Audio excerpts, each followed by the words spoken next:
guests, and friends. I would have never imagined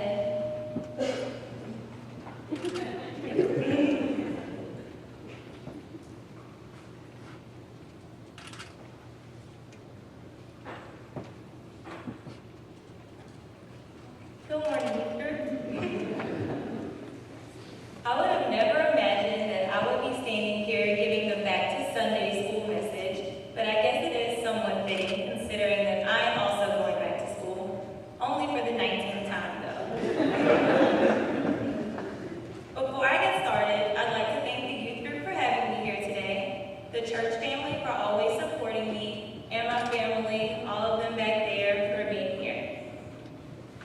As the youth prepare to go back to school, I want to speak today on this message, knowledge is power. Knowledge is power. I will be making 3 points, which are as follows. We must all continuously seek wisdom and attain an education. We must surround ourselves with positive people, and we must identify our mindsets and what that means to us. I'll explain that more later. As I began to think about what it means to seek wisdom and education, I thought about that time in Luke that Julian just read to us. Jesus was so adamant about learning from the priest at the temple that he ran away from his parents for 3 whole days. Have y'all ever done that before? I don't think so. He went to the temple to seek wisdom. We may go to the library, to school, to a teacher, or to someone here at church when we want to seek wisdom, but he went to the temple. There are many successful professionals here today in our church. You guys should ask them how many times they've ever gotten lost in the library for 3 days. As you prepare to go back to school, think about how privileged you are to have the opportunity to get an education. Even though politicians are constantly taking away money from education and from teachers, there are so many countries where children aren't able to go to public schools, or for 185 days a year. Appreciate your education and understand what it means. Your grades in middle school matter because they will get you ready for high school. And your grades in high school really matter because they'll help you to get scholarships and be successful on the college entrance exams like the ACT and the SAT. In addition to academics, set some other learning goals for yourself. Learn more about your family history or explore a hobby that you're interested in. Also, know what's going on in current events. A well-rounded education is so much more than just what you learn at school. I challenge you all to also learn more about the Lord and deepen your faith. I know you little guys learn a lot with Miss Blue on Sunday mornings, right? Yeah? I will admit that there were times that I skipped Sunday school, but the lessons that I've learned here at Covenant have helped me to grow. Proverbs 2 verse 6 says, "For the Lord gives wisdom, from his mouth comes knowledge and understanding." Say a prayer and talk to the Lord each day before school, or start to read a little bit of the Bible each day, or have your mom or dad read the Bible for you. Use this new school year as the time to renew your relationship with God. Knowledge is power. Knowledge is power. And the lessons that you continue to learn in school and here at Covenant are powerful. In this world and here in our state and the local community, there are so many decisions that are being made that may negatively affect us as African Americans or even you guys as young people. If we want to make a positive change, the first step is getting a kindergarten through 12th grade education like all of you all are already doing.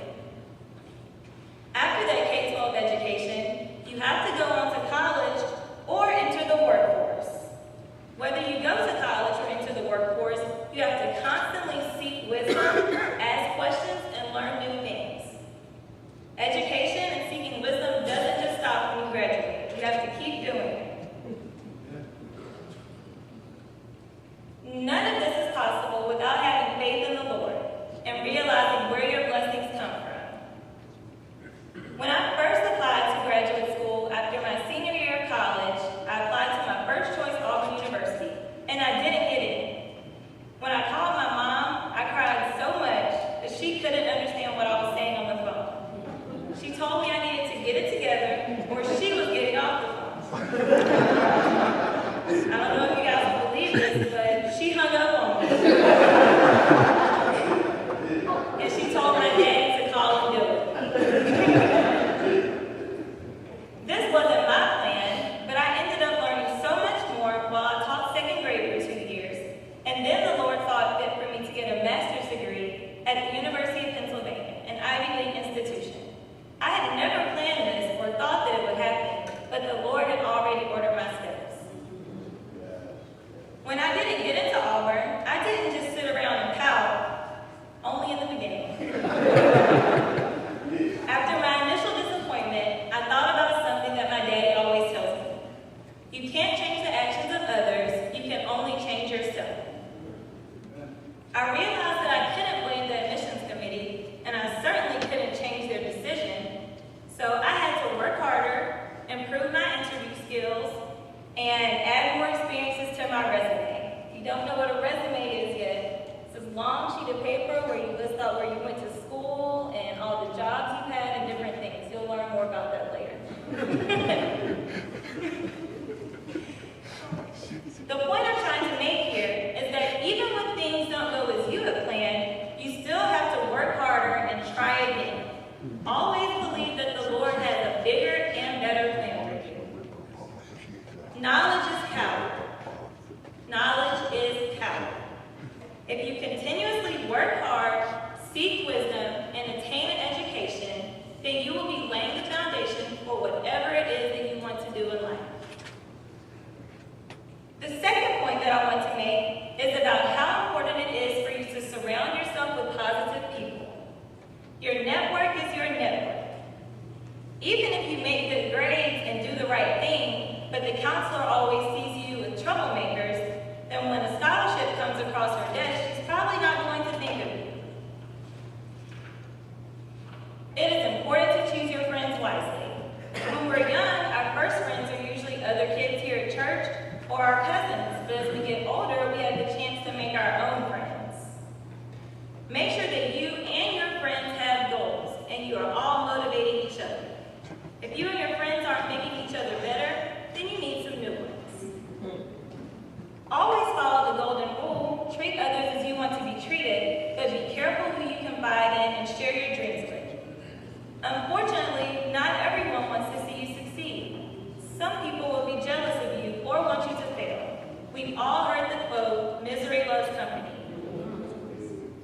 Just be sure to keep working hard, maintain those positive friendships, and pray for the people who are dealing with something that is making them want to bring you down. In school, some of those people may try to peer pressure you or bully you.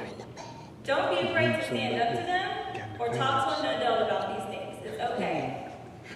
I even had a bully in 5th grade. Now he's in prison. He was at school. And I'm not going to say any names, but I also had a couple bullies here at Covenant. I told her about it. I also had another really good friend in 5th grade, Kendra, who is still my friend today. She came to church with me and was also a counselor at Camp Covenant, like many of you are. The people who I choose to be my friends with, the people who I choose for friends now, also put their faith in the Lord. 2 of them are even here to support me today.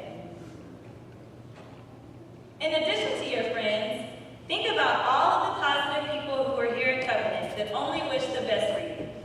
There are many current and former educators who would just love to help you if you're struggling with a subject at school. There are elders who would love to talk to you about the Bible. And there are also many successful professionals who would love to talk to you about their career if you're interested. You just have to ask them. You also have to seek out role models and mentors who will help you to grow and develop. Your role models may change, and that's okay. When I was younger, one of my role models was my older sister, Kylie. She was a cheerleader, and I wanted to be a cheerleader just like her. And I was in middle school and high school. Some of my other role models when I was your age was my 5th grade teacher, Miss Crockett, and also church members Elizabeth Ricks and Christina Young. This past year at the University of Pennsylvania,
right mindset, the growth mindset. People with this mindset believe in a changeable ability that can be developed through learning. Perhaps the most famous example of this is Michael Jordan. We probably all know that he was cut from the team in high school.